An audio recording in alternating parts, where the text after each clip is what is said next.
Olá, divas!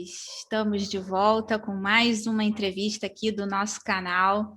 E hoje a gente tem um super prazer de receber o Eri Carneiro para conversar aqui com a gente. Tenho certeza que vocês vão adorar o nosso bate-papo. O Eri, ele acredita que juntos podemos fazer desse mundo um lugar melhor para todos. Ele é doutor e mestre em administração e pesquisa sobre sustentabilidade, cadeia de suprimentos, riscos corporativos e gestão da diversidade nas organizações. No mercado, ele atuou por mais de 15 anos na indústria financeira, passando pelo varejo, governo, alta renda, atacado e pela área de estratégia, onde foi líder do projeto que implantou a gestão do risco de fornecedores no banco onde ele trabalhou. O Eri é também fundador da Escola de PhDs, que é a primeira escola de superpoderes do Brasil. Ela ajuda pessoas da academia a transformarem seu conhecimento em negócio, gerenciarem sua marca pessoal e a se comunicarem melhor com o mundo real. Ele também é apresentador do podcast Travessia de Carreira, que semanalmente conversa com mulheres sobre transição de carreira e recentemente foi apontado pelo LinkedIn como uma das 20 pessoas de destaque na rede pelas conversas de diversidade e inclusão. Puxa, Eri, é um super prazer te receber aqui. Parabéns pela essa indicação recente, tenho certeza que é muito, muito merecida e que você vai continuar causando muito impacto positivo nesse mundo que precisa cada vez mais de tolerância e compreensão.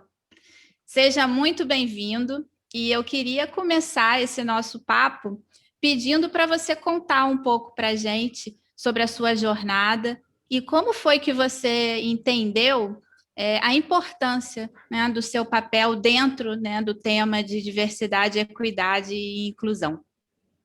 Oi, Rê, oi, Cacá. Obrigado pelo convite.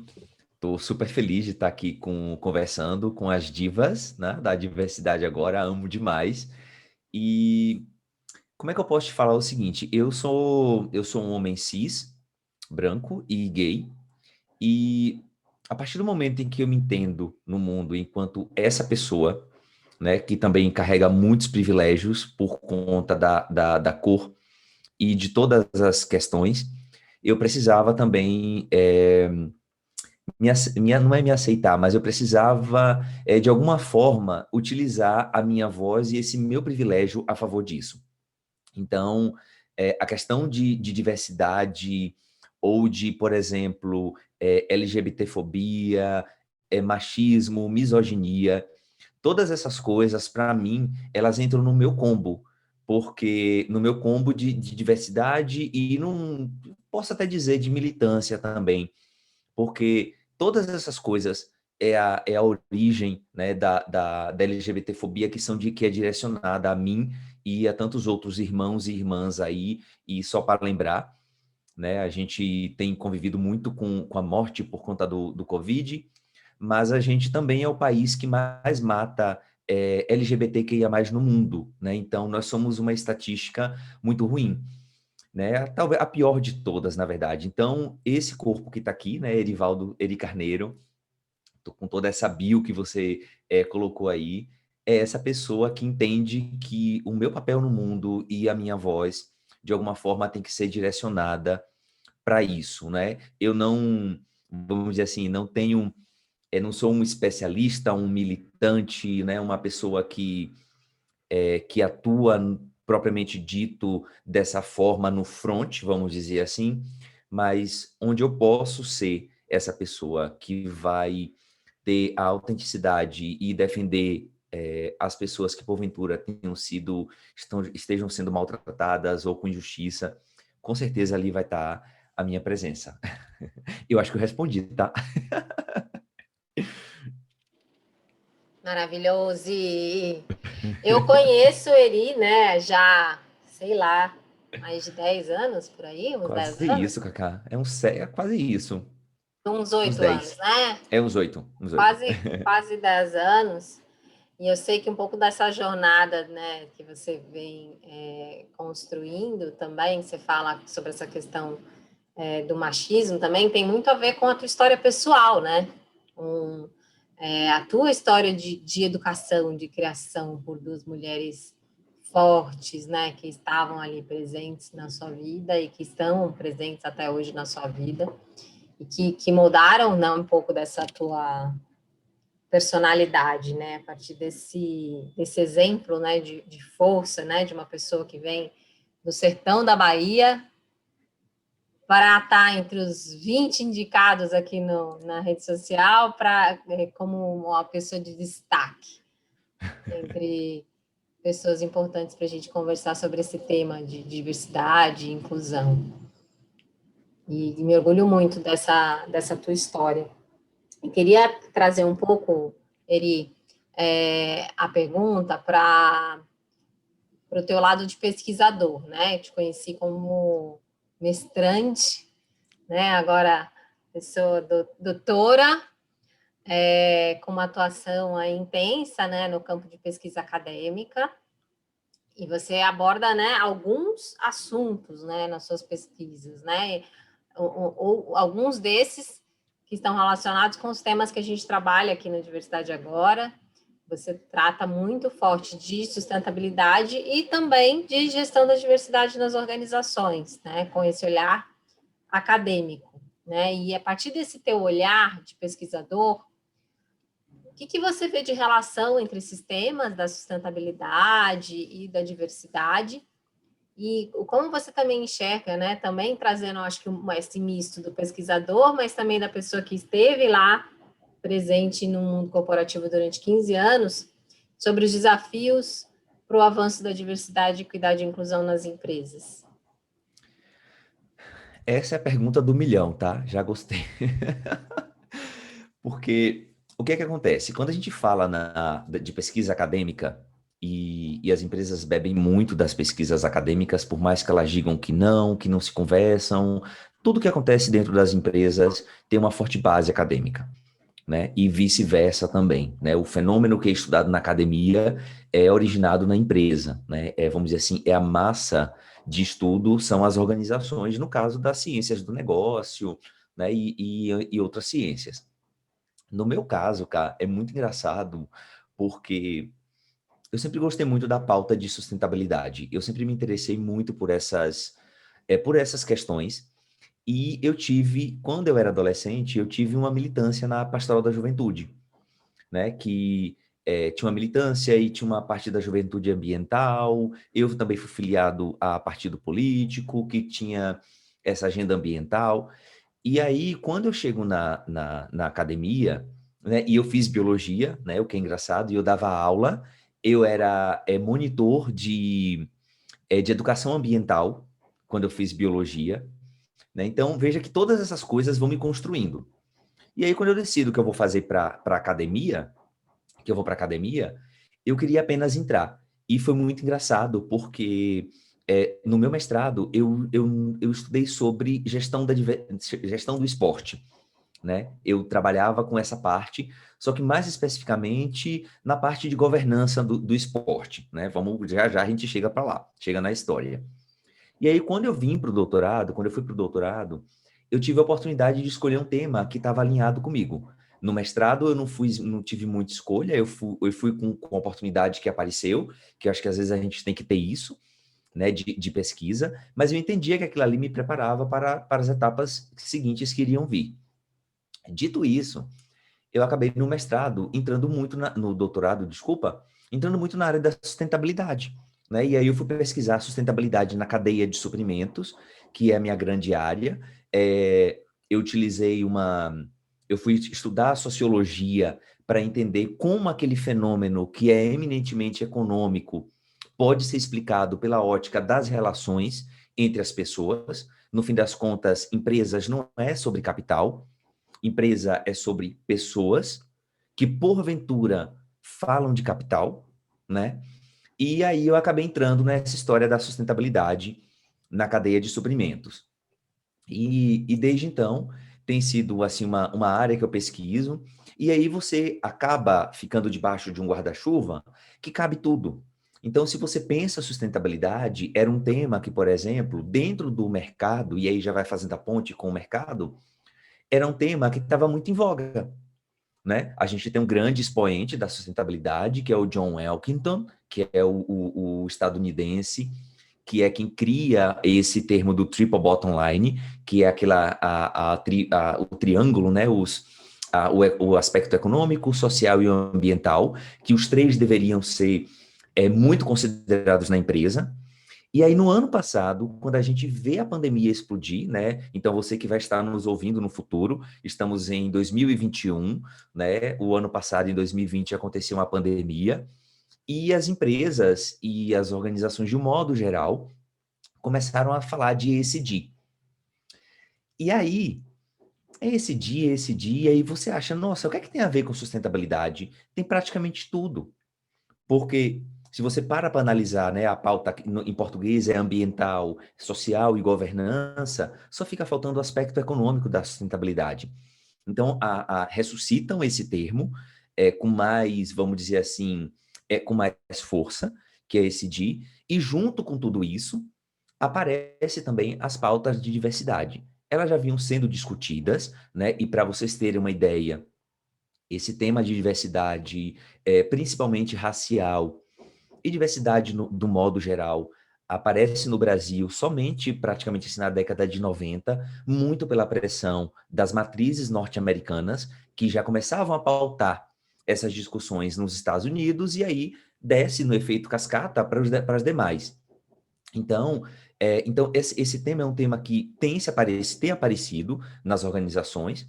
Na empresa que eu trabalhava antes, né, no banco que eu trabalhava antes, tinha uma coisa de se preocupar com isso de alguma forma, mas o que é que a gente tem percebido também é que a diversidade, ela precisa passar a ser não apenas uma política do CEO ou de um grupo.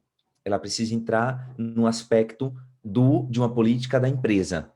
Só que isso por si só não resolve. Isso é preciso que a gente tenha também políticas dentro do governo, que os aspectos institucionais eles possam fazer da diversidade uma prática e uma política.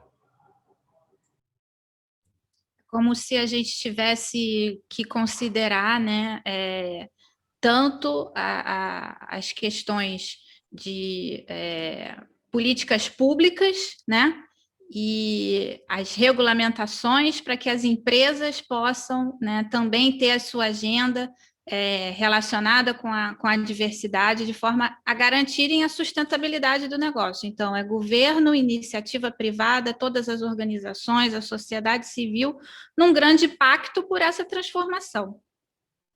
Sim, Renata, e é muito engraçado porque, assim, eu estou falando aqui do governo, mas as grandes transformações, principalmente da diversidade, por exemplo, na América do Norte, nos Estados Unidos, elas são muito fruto dessa questão da pressão da sociedade, né? O governo se movimenta quando a sociedade se movimenta, né? Então, fica aí esse nosso convite para nós, enquanto sociedade, que a gente utilize a nossa voz, né? Quando, por exemplo, a própria rede, como o LinkedIn, que tem 40 milhões de pessoas dentro da rede, vai lá e manda para os assinantes do LinkedIn Notícias, olha, são pessoas aqui que você pode seguir para falar sobre diversidade. Ali a gente está falando também dos aspectos da sociedade, né? Que são pessoas que podem ter um CNPJ ou não, por detrás dela, e que vai estar fomentando essas discussões, né? Então, fica aí o nosso convite para você que está nos escutando, nos vendo, que você, de fato, entenda que isso é uma possibilidade real de discussão e trazer, né, a pauta esse dia, a sustentabilidade, não importa a lente que você utiliza, que na teoria são coisas que falam da mesma coisa, mas com uma linguagem diferente, né? Então, fica aí que a gente escolha a sua lente, né? E que siga a sua palavra para frente.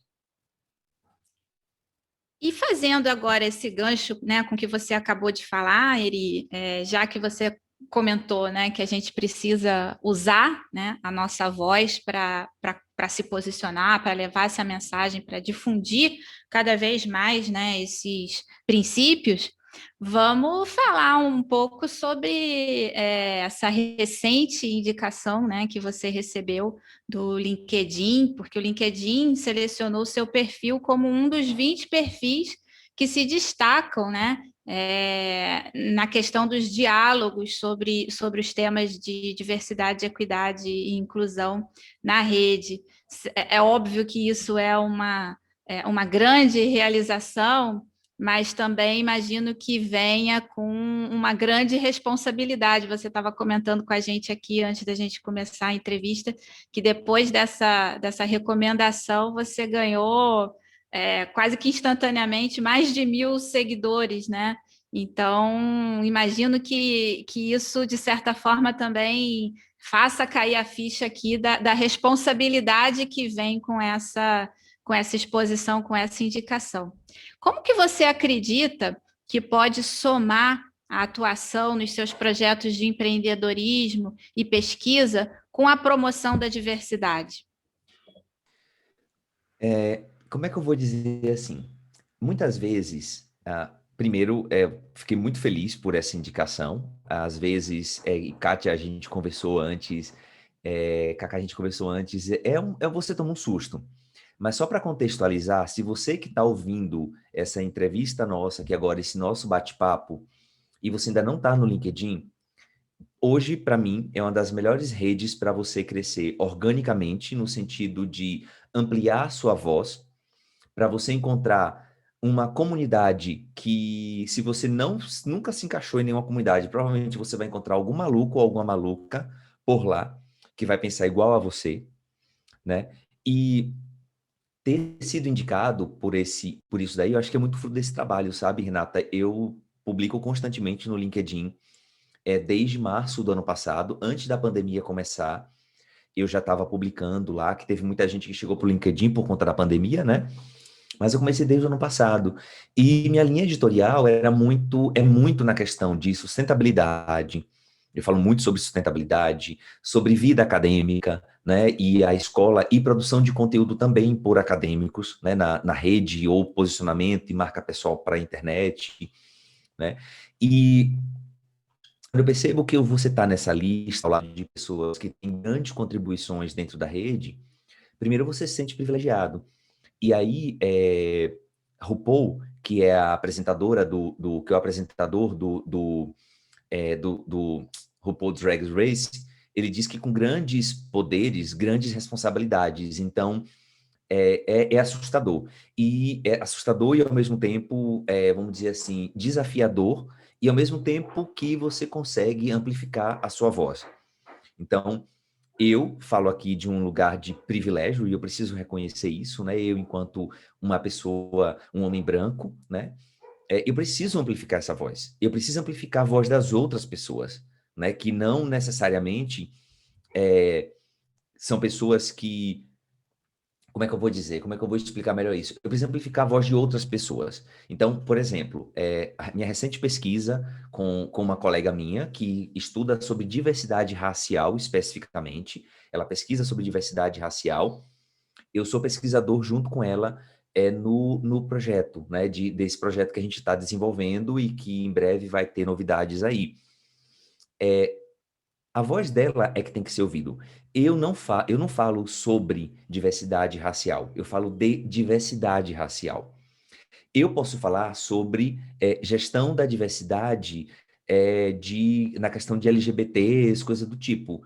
Vocês podem falar, e qualquer outra pessoa que não seja uma pessoa LGBT, pode falar de diversidade e inclusão de pessoas LGBT, que ia mais. Então, esse é o meu papel, né, de amplificar essas vozes, né, não é sobre quando eu não tenho essa possibilidade de falar, porque não é meu local, mas de falar o que é possível para mim e que a gente possa juntos ir construindo aí essa sociedade que aceita e tolera a diversidade, né, e respeita, principalmente. A gente fala aqui na Divery da valorização da diversidade, é mais do que, né, a gente leva isso para os nossos clientes, né? Mais do que aceitar e tolerar, enxergar que na diversidade existe valor, né? Que nós somos melhores e maiores quando a gente abraça a diversidade, quando a gente inclui as diferenças, né? Porque é a partir daí que a gente vai ter essa riqueza do conhecimento, da inovação, das experiências múltiplas. É aí que a gente vai conseguir, de fato, se tornar mais completo, né? A partir da aceitação e da inclusão e do pertencimento de todas as manifestações de diversidade. E a gente está esse mês, né? A gente está aqui fazendo essa entrevista no dia 22 de junho, não sei se ela vai ao ar ainda esse mês, acho que sim, mas se não for, a gente está falando no mês aqui, que é celebrado mundialmente o mês do orgulho LGBTQIA+, né? E é um mês que é marcado por eventos, palestras, né? Se não fosse nesse momento de pandemia, né?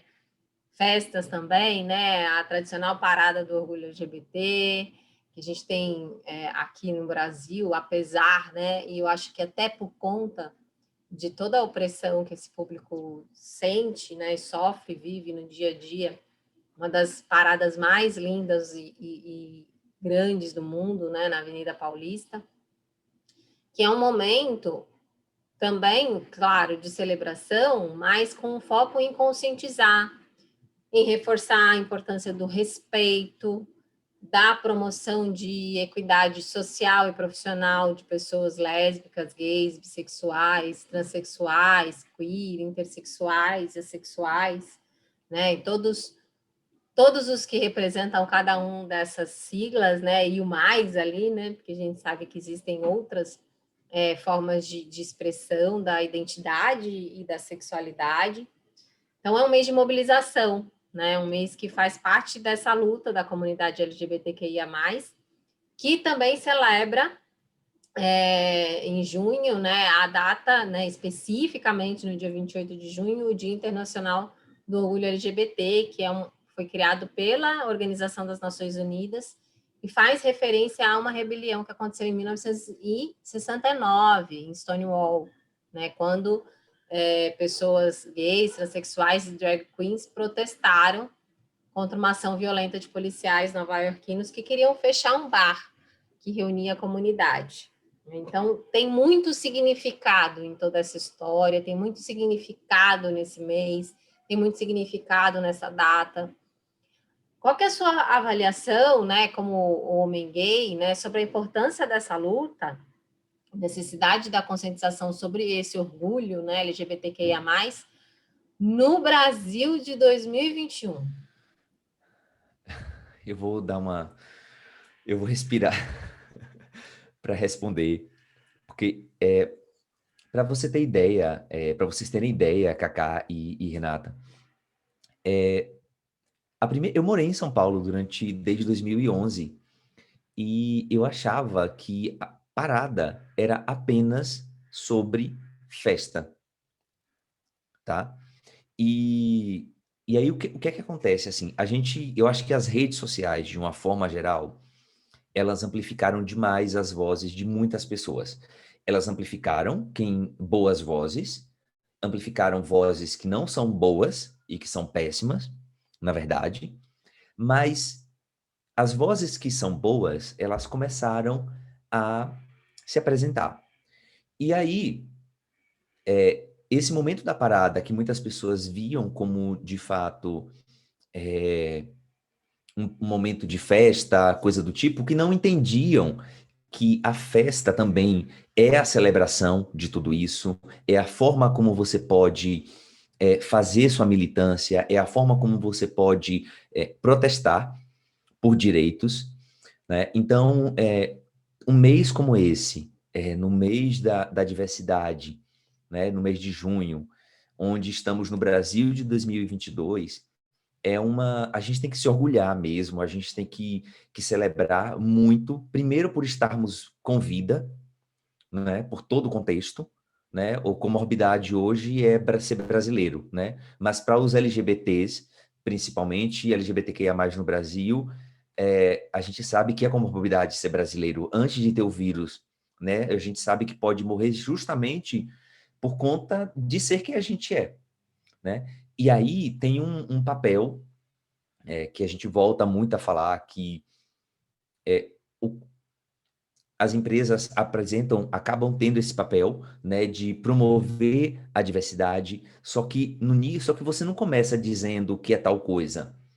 Você educa as pessoas, né? A questão da diversidade, e porque foi assim comigo também, para eu me entender que, sim, eu devo ser uma pessoa orgulhosa, eu posso ir para a parada, lá, quando eu morei em São Paulo, na parada lá em São Paulo, e eu posso simplesmente protestar e colocar minha voz, né? Então, nesse mês aqui, é um mês que a gente celebra. No podcast, por exemplo, que você falou aí, né, no Travessia de Carreira, no mês de junho, eu estou entrevistando apenas mulheres que fazem parte da sigla LGBTQIA+, né? No caso, independente de como elas se vejam. E é uma coisa muito importante escutar a história dessas mulheres, porque, principalmente quando a gente fala disso, a gente fala muito de autoaceitação, né? Então, e para o outro nos aceitar, a gente também primeiro precisa se aceitar. Mas o outro, se não aceita, a gente também não se aceita. E fica esse ciclo, como é que eu vou dizer assim? É um ciclo, né? Que você não sabe onde começa e termina o outro. É um Então ciclo fica de aí. dor, né? É um ciclo Exatamente. uma dor silenciosa da inadequação, do não pertencimento, do não lugar. Isso eu ouvi das duas meninas trans, da professora Gabi e de Maia, né? Que elas não. Que elas, tipo, primeiro começa pela autoaceitação. E o que é que vai acontecer comigo? Eu digo para qualquer pessoa assim: eu quero contar para minha mãe e para o meu pai que eu sou uma pessoa LGBT, que ia mais, quer que seja. Olha, a depender da família, vai ganhar a tua vida primeiro, criar a tua independência, né? Se dedica para isso, né? Para que você possa depois fazer o que você quiser da sua vida, porque a gente sabe, a pandemia está aí para provar, né? Além de mulheres que ficaram dentro de casa, pessoas LGBTs, o número de violência contra pessoas LGBT aumentaram absurdamente durante a pandemia, né? Então a gente está aí falando de humanos, né? Então fica aí então aí e veja que eu automaticamente, quando eu falo que o nível de violência de pessoas LGBTs aumentaram, eu não posso deixar de falar de mulheres, porque a raiz da violência contra os LGBTs vem do machismo, vem da misoginia, a falta de oportunidade que nos é negada, né? Vem disso aí. Vem de uma construção de sociedade baseada no masculino exclusivamente, onde o feminino ele é fraco, e aí a gente Subjugado. tem. Desculpa, Cacá. É subjugado, é visto É como sub... menor, né? Mulherzinha é Exatamente, xingamento nesse mundo, né? exatamente. E aí é muito doido, porque. E foi a internet que ajudou. Quando eu era criança, e eu me lembro muito assim, se alguém me chamasse de bicha, eu ficava muito bravo, porque era um xingamento. E aí, há um tempo atrás, acho que uns 4, 5 anos atrás, mais ou menos, um pessoal de Recife, uns meninos de Recife, fizeram um documentário onde eles ressignificaram a palavra bicha, né? E o documentário é Bichas, o Documentário, inclusive é o nome, fica aqui a sugestão, né? Quando a internet ainda era mato, o YouTube estava começando a ser uma plataforma de vídeo, esses meninos já estavam lá dizendo, olha, seja bicha com orgulho, né? E aí a gente vive nesse mês onde onde eu tenho orgulho de ser bicha, onde eu tenho orgulho de ser viado, onde eu tenho orgulho e a sapatão tem orgulho de ser sapatão, tem orgulho de ser caminhoneira, tem orgulho de ser o que quer que seja, né? O trans ou a travesti tem orgulho de ser quem elas são, né? Então fica aí esse chamamento, né? O mês da diversidade, a parada do orgulho LGBTQIA+, é um momento de celebrar, é um momento de dizer a gente está vivo mais um ano, né? E ao mesmo tempo é um momento de protestar, né? E aí, para encerrar essa resposta, Por exemplo, assim, nós não temos no país hoje, no Brasil, leis que nos amparem diretamente via o legislativo. Todas as nossas conquistas que nós temos para a comunidade LGBTQIA+, casamento, adoção, todas essas coisas, é via jurisprudência, que pode ser derrubada. Então, é inseguro também ser uma pessoa LGBT no Brasil, né? E aí, assim, eu estou falando que é a parte que me cabe no latifúndio. Se a gente coloca LGBT, ser preto e ser LGBT, aí a coisa aumenta mais ainda. Se a gente coloca ser preto, LGBT e nordestino, a coisa aumenta mais ainda. Ser preto, LGBT, nordestino, feminino, bichinha, a coisa fica mais forte ainda. Então, é o mês da gente celebrar isso. É o mês da gente acolher, se acolher e acolher também os nossos irmãos e irmãs, parceiros e parceiras pelo mundo. Eu acho que é isso, tá? Falei demais. Nada, falou tudo que tinha que falar. E se pudesse, eu ficava aqui te ouvindo o dia inteiro, Eri. O problema é que a gente não pode, então, infelizmente, a gente vai caminhando aqui para o finalzinho da nossa entrevista, da nossa primeira conversa, né? Porque eu tenho certeza que essa é a primeira de muitas aí que a gente vai fazer. Queria te agradecer imensamente pela sua generosidade, pelo tanto de informação que você trouxe para a gente, né? E para a gente se despedir, eu queria pedir para você falar para a gente aqui uma mensagem do que você gostaria de ver, de que transformação, de que mudança você gostaria de ver no mundo. Olha, é tanta coisa que eu quero, mas se eu pudesse escolher uma única coisa, é que cada pessoa possa ser quem ela queira ser. E, e a individualidade da pessoa não ser motivo de crítica, julgamento ou qualquer tratamento diferente, né? No sentido negativo, porque você pode ter um tratamento diferenciado, né? No sentido positivo, e que não fosse negado a essas pessoas, né? Que elas fossem acolhidas dentro das suas famílias, dentro das empresas, dentro das organizações, onde quer que essas pessoas cheguem, que elas possam ser quem elas queiram ser, com liberdade, e eu acho que assim o mundo vai ser muito mais tranquilo e todo mundo, no fim das contas, lucra, ganha no sentido, né? E aí fica aqui um recadinho, quem lacra, lucra, tá? Um recadinho final aí. Vigoramos com Eri Carneiro! Amo. Obrigada, meu amor. Obrigada, querido. Muito, muito obrigada pela sua entrevista aqui, por você dedicar essa quase uma horinha aqui de conversa com a gente. Foi muito bom, muito importante te ouvir, né? Muito relevante, né? Trazer a tua história. Você representa, né? Muito dessa história, né? Um homem que sim tem alguns privilégios por ser um homem branco, né? E ao mesmo tempo que está aí em diversas categorias de opressão por ser um homem homossexual, nordestino, que saiu de lá, né? Como é o nome da cidadezinha de manhã? Riachão do Jacuípe. Riachão Riachão do do Jacuípe. Jacuípe, saiu de lá de Riachão do Jacuípe para vir ser doutor em São Paulo, né? E agora com essa vida nova de empreendedor, de podcaster e de celebrity do LinkedIn, a Razane. Eu só tenho que te desejar tudo de melhor e tudo de mais maravilhoso.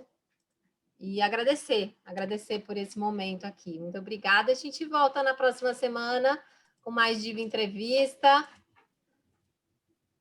E é isso, minha gente. Obrigada, Eri. Um beijo, pessoal. Até a próxima. Tchau.